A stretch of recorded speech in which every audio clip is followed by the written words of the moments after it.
এই মঙ্গলবার থেকেই দুবাইয়ের সমস্ত স্কুলেই শুরু হয়েছে আবার অনলাইন ক্লাস। এদিকে হাজব্যান্ডেরও চলছে ওয়ার্ক ফ্রম হোম। দুবাইতে কিন্তু টেম্পারেচার দিন দিন বাড়ছে, আর গরমটা কিন্তু বেশ ভালোই পড়ছে। আরও গরম পড়বে যত দিন যাবে।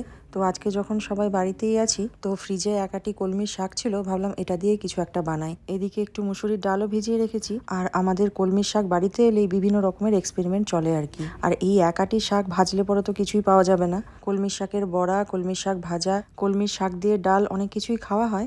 আজকে ভাবলাম একটু অন্যরকম কিছু বানাই। তো শাকগুলোকে কুচি করে কেটে নিয়েছি, আর এদিকে একটু আদা আর কাঁচা লঙ্কা দিয়ে মুসুর ডালটাকে বেটে নিয়েছি। এখানে ডাল বাটাটা একটু বেশি করে নিতে হবে।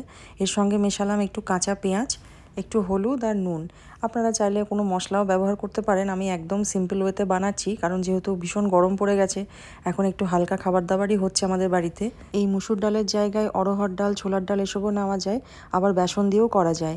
এবার যেহেতু পকোড়া বানাই যখন বেসনটা ব্যবহার করি, তাই ভাবলাম আজকে একটু মুসুর ডাল দিয়ে বানাই। এবার এগুলোকে বড়ার মতন করে ভেজে নিচ্ছি। এখানে কিন্তু ডালটা একটু বেশি পরিমাণে দিতে হবে, নয়তো বাইন্ডিংটা ঠিকঠাক আসবে না। আর এই যে বড়াগুলো ভাজা হলো, অনেকগুলোই ভেজেছিলাম, কিন্তু ওই বাড়িতে সবাই আছি তো এদিক ওদিক করে খাওয়া হয়ে গেছে। আর এটা হচ্ছে আদা, পেঁয়াজ, রসুন আর টমেটোর পেস্ট। আমি এই মশলাটা যেহেতু একটু বেশি পরিমাণে বানিয়ে রাখি, তাই উপরে একটু সর্ষের তেল দিয়ে রাখি। তাতে কি হয়, মশলাটা কালো হয়ে যায় না।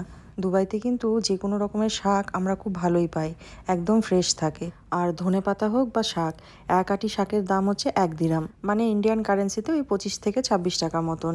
রান্নাটা যাতে তাড়াতাড়ি হয়ে যায়, তাই আমি সেদ্ধ আলু ব্যবহার করেছি। আর শুকনো মশলার মধ্যে ওই তেজপাতা, গোটা জিরে ফোড়ন, সবজি মশলা, হলুদ, নুন আর চিনি। আমি যেহেতু একদম হালকা পাতলা বানাচ্ছি, সেজন্য বেশি মশলা দিইনি।